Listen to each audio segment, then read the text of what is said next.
To say that this is a big year for Nebraska would probably be the biggest understatement of the entire 2022 season. Scott Frost got another chance with the Cornhuskers, and now he needs to prove that he can do something with that. With the talent that he has returning and the guys that he's brought in via the transfer portal, there is some hope. However, there are still plenty of things that they need to address, especially on offense. Can they bring back what Scott Frost brought to UCF? Can they do that at Nebraska? I think with the guys that they got in the transfer portal, especially on the offensive side of the ball, there's reason to believe that this is going to be a much better team in 2022. Now, to start the top 10, Luke Reimer. We're starting on the defensive side of the ball, and 108 tackles, 6 tackles for loss.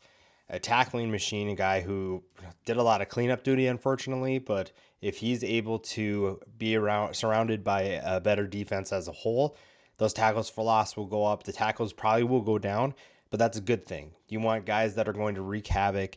And when you look at some of the talent that they brought in, which another guy we'll talk about in a little bit is going to play a huge role in that.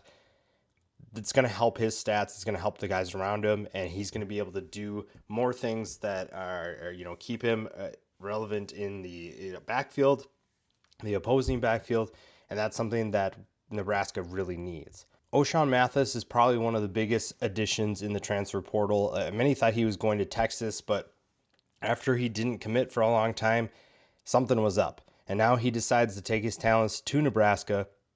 For those who aren't really familiar with his game, I did a breakdown of what he brings to the table, and I think that his addition was the biggest thing, the best thing that Scott Frost could do for his team, for his program. This is a long player who is going to give offensive tackles fits because his length allows him to keep them off of his frame, and he's an explosive player who, when he's playing at his peak, is a very dangerous player, a very dangerous weapon, someone who's going to wreak havoc against opposing tackles and against opposing offenses. Garrett Nelson is another linebacker that is going to, again, he has more of that production that you're looking for in terms of a linebacker. If only 57 tackles, but he had 11 and a half tackles for loss and 5 sacks. That's some production that, along with Mathis, is going to play a big role and yield huge dividends for the guys around him. If they are wreaking havoc and teams have to give more attention to them, that leaves openings for other players around them to step up and make plays, and that's exactly what you want from this defense. This is a staff that is, I think, ready to see that step taken and ready to show that this is a talented group that can be one of the better units in college football. Casey Thompson is going to be an interesting talent with Nebraska. He's an interesting fit with Scott Frost's system, one that I personally really like. I think he is going to be a wonderful addition to this offense, an explosive addition to this offense.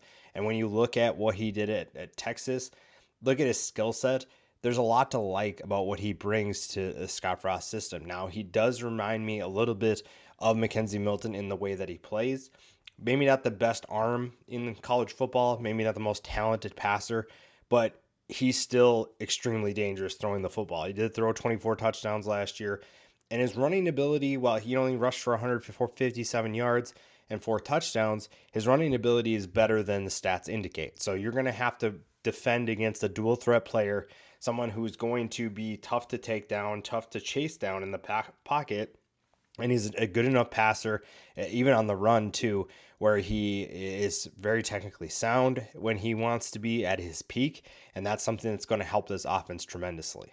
Ty Robinson is opposite of OShawn Mathis, is going to be a place to watch. And Ty Robinson is a guy who can be the beneficiary of Mathis's arrival. Because when you look at his production from last year, just 27 tackles, 4 tackles for loss, and 2 sacks, when teams are sending more attention towards Mathis's side, you're going to get openings on the opposite side. If you have to send the back the opposite way and you're one-on-one with a tackle, that's something you can live with. And, we added that Nelson is going to be a factor in terms of wreaking havoc.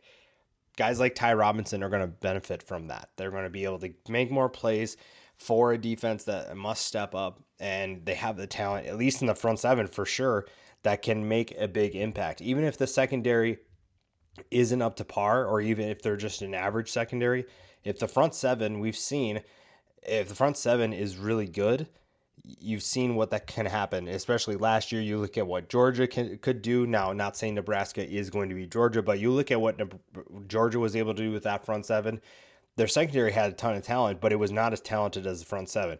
It's probably going to be the same case here in Nebraska, where the front seven is the more talented group. And if they're able to get at the quarterback a little bit quicker, if they're able to limit how much time the quarterback has to throw, then the secondary is going to really look good. They're going to have more opportunities for interceptions to get the ball back to the offense. Running back Ramir Johnson is set to have a big year. I think that with this offense taking a step, at least potentially taking a step, there's reason to believe he is going to be the biggest beneficiary of that.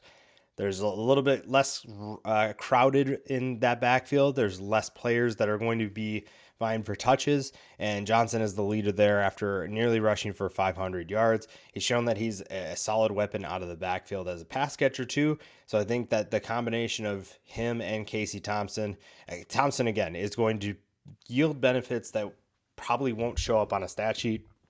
Maybe it will, because you're going to see guys take steps forward, but I think that you're looking at a running back who's going to benefit from a quarterback that is elusive and explosive, and Johnson could have a big year because of that. Scott Frost, again, dipped into the transfer portal to add some more talent at wide receiver. Trey Palmer is someone who, I think when they started in 2020, Trey Palmer was a guy on everybody's radar. People thought that he was going to be the next great wide receiver outside of Kayshon Boutte. I think Trey Palmer is a great addition to this offense. He's going to pair up well with Casey Thompson, make that passing attack a little bit more dangerous. And it just comes down to chemistry and repetition at that point. But Trey Palmer is definitely a guy to pay attention to, one that's going to have a big impact on this offense in 2022. If Marquis Stepp can take a step and become a more reliable back, he is extremely dangerous. And while his stats don't really jump out at you, you're looking at a guy who is extremely explosive, extremely powerful running the football. Now, ball security at times can be a concern, but I really like the way he runs. He is not afraid to initiate contact. He is not afraid to show off his contact balance. This is a player who's going to elevate your attitude, your offensive attitude towards running the football, and he's going to maybe build some confidence and swing momentum in Nebraska's favor. Now it comes down to, is he going to be the starter? What can he do as a backup if he is the backup? Now, like I said, the room is a little bit less crowded, so that means more touches for him. And it just comes down to, what is he going to do with that? Again, Casey Thompson's rival is huge, but if nobody at wide receiver steps up, I guess it's not really going to matter. But I really like what Nebraska has at wide receiver. Talked about Trey Palmer. There are plenty of options that are interesting when you look at the Cornhuskers. But Omar Manning is another one to pay attention to. Nearly averaged 15 yards per catch last year on just 26 catches. That's something to keep an eye on, especially if the passing game takes a step forward. Because when you look at what Scott Frost did at UCF, that passing attack on top of a rushing attack is really going to benefit the rushing attack if Casey Thompson is the passer we think he's going to be, and it's going to flip and be vice versa the other way around too for the passing attack. If the rushing attack is good, passing attack is going to be good as well. Teams can't just focus on both sides, and I think lately this hasn't been a bad team, as bad as their record indicates. This is a team with plenty of talent, and it's going to be fun to watch if they're able to take a step forward and show that they have the talent and they can put that on the field into a winning product. Caleb Tanner is probably maybe the guy that's going to surprise people. I don't think Nebraska fans are going to be surprised after what he's done, but I think that if he's one of those sleeper picks where teams don't really pay attention to him, because look what we've talked about already. You have plenty of options in front of him where you have to pay attention to them. That's really not an option to ignore those guys.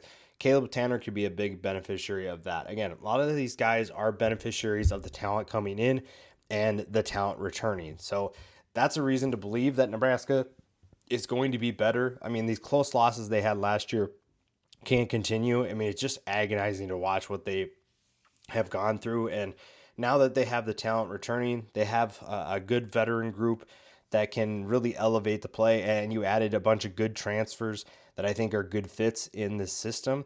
Nebraska is a team to keep an eye on. Maybe not one that competes for a conference championship, but definitely one that can put a scare into quite a few teams.